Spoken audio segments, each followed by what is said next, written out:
ശ്രീനന്ദയുടെ മരണം ദുരൂഹത ആരോപിച്ച് കുടുംബം. നമസ്കാരം. ഈ ദിവസത്തെ ഏറ്റവും പ്രധാനപ്പെട്ട വാർത്താ വിശേഷങ്ങളുമായി ജനേകം ടോപ് 10 ന്യൂസിലേക്ക് സ്വാഗതം. വിനോദസഞ്ചാരത്തിനിടെ കർണാടകയിലെ ചിക്കമംഗലൂരുവിൽ കാണാതായ പാലക്കാട് സ്വദേശിനി ശ്രീനന്ദയുടെ മരണത്തിൽ ദുരൂഹത ആരോപിച്ച് കുടുംബം. ശ്രീനന്ദയെ കാണാതായ സമയത്ത് തന്നെ മൃതദേഹം കണ്ടെത്തിയ സ്ഥലം പോലീസ് അടക്കം പരിശോധിച്ചിരുന്നുവെന്നും വല്യച്ഛൻ ശശിധരൻ പറഞ്ഞു. അപ്പോൾ കണ്ടെത്താൻ കഴിയാത്ത മൃതദേഹം ഇപ്പോൾ കണ്ടെത്തിയതിൽ ദുരൂഹതയുണ്ട്. കുട്ടിയെ കാണാതായിട്ട് 4 ദിവസമായെങ്കിലും മൃതദേഹത്തിന് അത്രയും പഴക്കമില്ലെന്നും ശശിധരൻ വിശദീകരിച്ചു. വൈറൽ കുംഭമേള താരത്തിന്റെ ഭർത്താവ് ഫർമാൻ ഖാനെതിരെ പോക്സോ കേസ്. മധ്യപ്രദേശ് പോലീസാണ് കേസ് രജിസ്റ്റർ ചെയ്തത്. ദേശീയ പട്ടികവർഗ കമ്മീഷന്റെ അന്വേഷണത്തിന്റെ അടിസ്ഥാനത്തിലാണ് കേസെടുത്തത്. കമ്മീഷന്റെ അന്വേഷണത്തിൽ പെൺകുട്ടിക്ക് പ്രായപൂർത്തിയായില്ലെന്ന കണ്ടെത്തലിന് പിന്നാലെയാണ് നടപടി.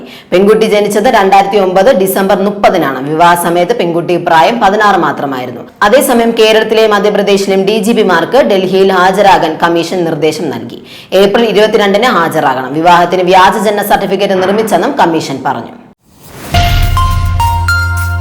പ്രധാനമന്ത്രി നരേന്ദ്രമോദിയെ വധിക്കാൻ പദ്ധതിയിട്ട സംഘത്തിലെ 3 പേർ ബീഹാറിൽ പിടിയിൽ.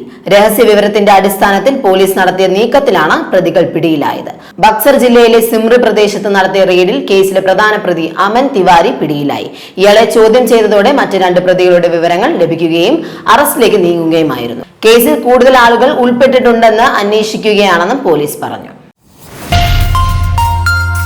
സാമ്പത്തിക ക്രമക്കേട് ആരോപണങ്ങളെ തുടർന്ന് പാർലമെന്റ് സമിതിയുടെ അന്വേഷണം നേരിടുന്ന അലഹബാദ് ഹൈക്കോടതി ജഡ്ജി ജസ്റ്റിസ് യശ്വന്ത് വർമ്മ രാജിവെച്ചു. രാജിക്കത്ത് അദ്ദേഹം രാഷ്ട്രപതിക്ക് സമർപ്പിച്ചു. ഇദ്ദേഹത്തിനെതിരെ പാർലമെന്റിൽ ഇംപീച്ച്മെന്റ് നടപടികൾ നടക്കുന്നതിനിടയിലാണ് രാജി.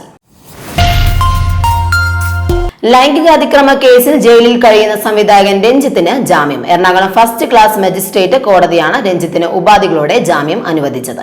ജാമ്യം നൽകിയാൽ പ്രതി സാക്ഷികളെ സ്വാധീനിക്കുമെന്നായിരുന്നു പ്രോസിക്യൂഷന്റെ വാദം. പ്രതിയുടെ സിനിമയിൽ ഉള്ളവരാണ് പ്രധാന സാക്ഷികൾ. ഇവരെ പ്രതി സ്വാധീനിച്ച് കേസ് അട്ടിമറിക്കാൻ സാധ്യതയുണ്ടെന്നും ജാമ്യം നൽകരുതെന്നും പ്രോസിക്യൂഷൻ വാദിച്ചു. എന്നാൽ സാക്ഷികളെ സ്വാധീനിക്കില്ലെന്നും സാക്ഷികളുള്ള പരിധിയിൽ പ്രവേശിക്കില്ലെന്നും രഞ്ജിത്ത് കോടതിയിൽ അറിയിച്ചു. ഏത് അന്വേഷണത്തോടും സഹകരിക്കുമെന്നും അന്വേഷണ ഉദ്യോഗസ്ഥന് മുന്നിൽ എപ്പോൾ വേണമെങ്കിലും ഹാജരാകുമെന്നും രഞ്ജിത്ത് കോടതിയെ അറിയിക്കുകയായിരുന്നു. വോട്ടിന് കോഴ ആരോപണത്തിൽ പാലക്കാട് NDA സ്ഥാനാർത്ഥി ശോഭ സുരേന്ദ്രന്റെ മൊഴി രേഖപ്പെടുത്തി തെരഞ്ഞെടുപ്പ് കമ്മീഷൻ. പാലക്കാട് RDO ആണ് ശോഭ സുരേന്ദ്രന്റെ മൊഴി എടുത്തത്. ശോഭ സുരേന്ദ്രനൊപ്പം എത്തി പണം നൽകിയ സിമി സജീവന്റെ ചിത്രങ്ങൾ പുറത്തു വന്നിരുന്നു. ശോഭ വോട്ട് ചോദിച്ച് മടങ്ങിയ ഉടനെ സിമി പണം നൽകി. കണ്ണാടി പഞ്ചായത്തിലെ തെരുവാക്കുറിശ്ശിയിലായിരുന്നു സംഭവം. കണ്ണൂർ മട്ടന്നൂരിൽ ക്ഷേത്രോത്സവ സദ്യയിൽ നിന്ന് ഭക്ഷ്യവിഷബാധയേറ്റ് വയോധികൻ മരിച്ചു. 300-ലധികം പേർ ചികിത്സയിലാണ്. പേരാവൂർ പൂവത്തും കണ്ടിയിൽ വിജയനാണ് മരിച്ചത്. 70 വയസ്സായിരുന്നു. കണ്ണൂരിൽ സ്വകാര്യ ആശുപത്രിയിൽ ചികിത്സയിലിരിക്കെ ഇന്നലെ രാവിലെയാണ് വിജയൻ മരിച്ചത്. ഏപ്രിൽ 6-ന് കാരപ്പുതിയെടുത്ത് മടപ്പുരം ക്ഷേത്രത്തിലെ സദ്യ കഴിച്ച് 300-ലധികം പേർക്കാണ് ഭക്ഷ്യവിഷബാധയേറ്റത്. ഇവർ കണ്ണൂർ, തലശ്ശേരി, മട്ടന്നൂർ എന്നിവിടങ്ങളിലെ വിവിധ ആശുപത്രികളിൽ ചികിത്സ തേടിയിരിക്കുകയാണ്. രാജ്യതലസ്ഥാനത്ത് പാകിസ്ഥാൻ ചാര സംഘടനയായ ISAയുടെ പിന്തുണയോടെ പ്രവർത്തിച്ചിരുന്ന വൻ ചാര ശൃംഖലയെ ഡൽഹി പോലീസ് സ്പെഷ്യൽ സെൽ തകർത്തു. അഡീഷണൽ പോലീസ് കമ്മീഷണർ പ്രമോദ് കുശ്വയുടെ നേതൃത്വത്തിൽ നടന്ന നിർണായകമായ ഓപ്പറേഷനിലൂടെ 10ഓളം ചാരന്മാരെയാണ് പോലീസ് അറസ്റ്റ് ചെയ്തത്. ഇന്ത്യയുടെ ദേശീയ സുരക്ഷയെ തകർക്കുക എന്ന ലക്ഷ്യത്തോടെ വിദേശ നിയന്ത്രണത്തിലാണ് ഈ സംഘം പ്രവർത്തിച്ചിരുന്നതെന്നാണ് വിവരം.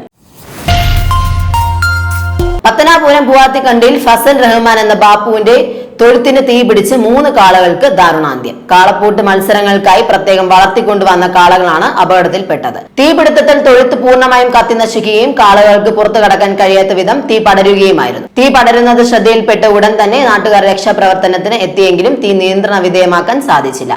ഫയർഫോഴ്സ് സംഭവ സ്ഥലത്തെത്തി നടത്തിയ പരിശ്രമത്തിനൊടുവിലാണ് തീ പൂർണ്ണമായും അണച്ചത്.